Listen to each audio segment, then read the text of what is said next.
In his description of the consequences of immorality, Solomon begins by describing honor as one of the things lost. The one who stays pure can have a valid sense of honor. Life is ruined by adultery and immorality.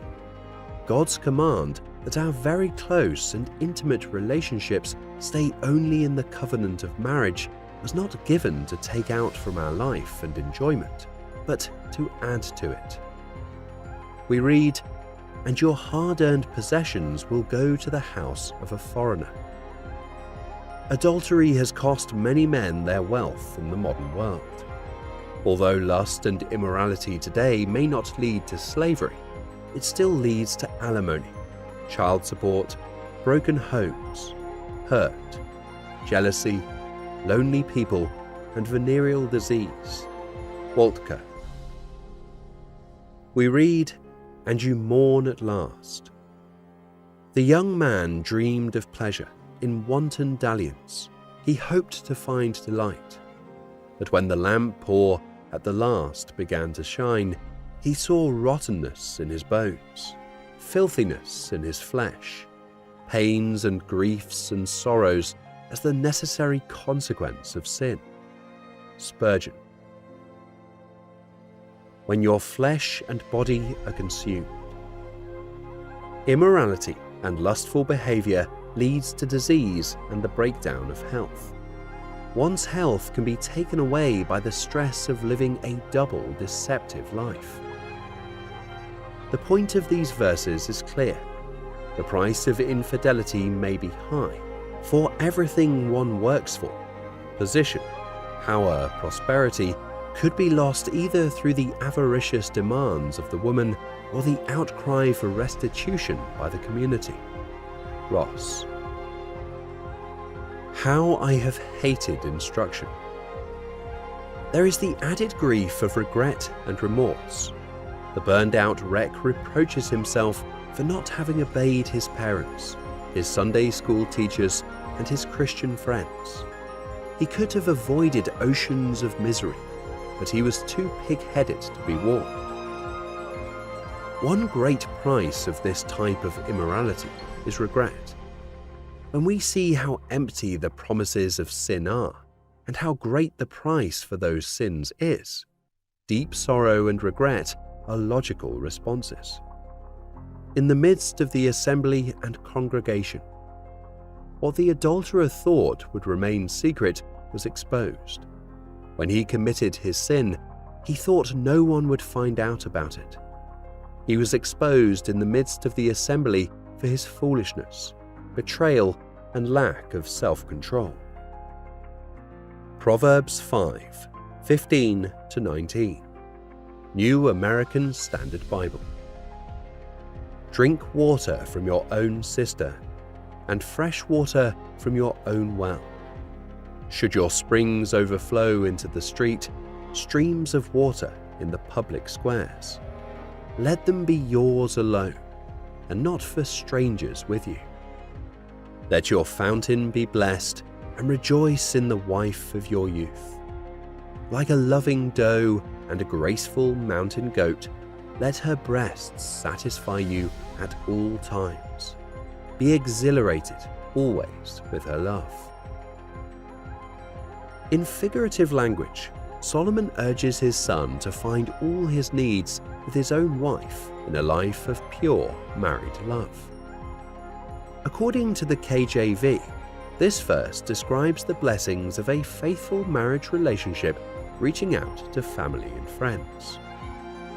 And running water from your own well. God's provision for our needs is found in the marital bed, which is pure before Him. Hebrews 13:4, Amplified Bible.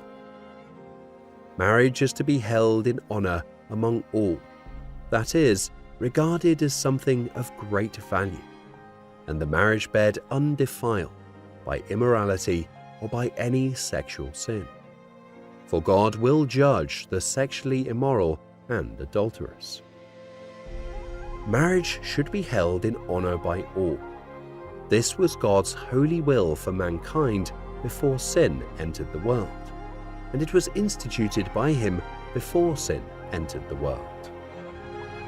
In order to keep their marriages undefiled, married people should keep their vows faithfully. Reformation Bishop Latimer reminded the immoral King Henry VIII of this in a way that was as convincing as it was courageous.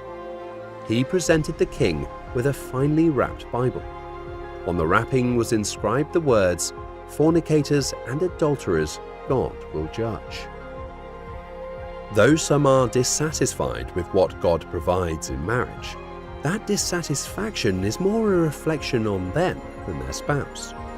Only a fool would deny the physical pleasures of lovemaking, but a more mature mind understands that righteous intimacy is also a great reward. A true marriage relationship is exclusive, and children enjoy the security of belonging. The teacher cautions, "Rejoice with the wife of your youth." Solomon alluded to God's plan for marriage, even if he did not follow it himself. God's best for humanity is for a man to marry a wife in his youth, and for him to rejoice with her for the rest of his days. Life circumstances mean there will be many different ways this is lived out. But when a man does marry a woman in his youth, God's best is for him to rejoice in her until death parts them. There is a choice involved in the exhortation to rejoice with the wife of your youth. Sometimes a husband or wife must choose to rejoice in their spouse. Our affections are much more affected by where we choose to focus them than people realize. There is no doubt that he fell far short of God's plan for one man to marry one woman, and to be satisfied with the wife of his youth. Solomon wrote about this ideal in the Song of Solomon, but never enjoyed it, or did so only for a brief time.